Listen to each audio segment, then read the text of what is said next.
bağlısa, keçeli ay canımıza, nasibimi kanadısa, canıma dek bağlısa, nasibimi kanadısa, canıma dek bağlısa.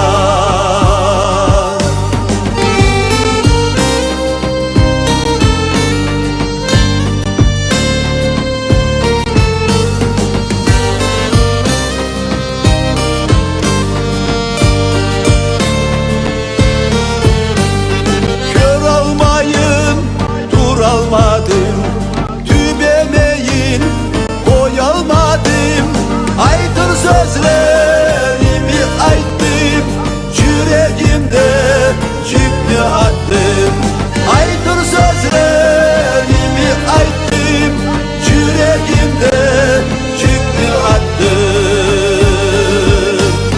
Göktürlü carsunu gördük, talay bir çır öptük, boy sonu barısın dözdük, ağır yüklü ekip verdik. Boy sonu barısın dözdük, ağır yüklü ekip verdik.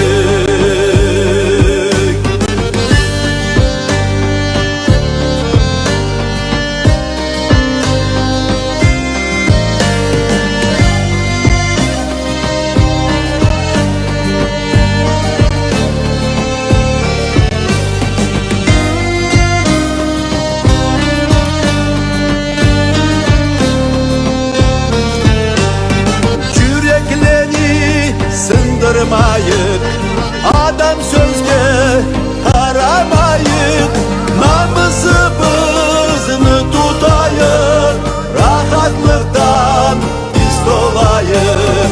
Namusumuzu tutayık, rahatlıktan biz dolayık.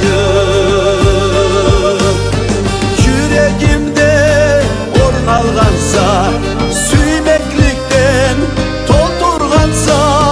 yaşavımı omdurgansa, nasibimi tutturgansa, yaşavımı omdurgansa, nasibimi tutturgansa.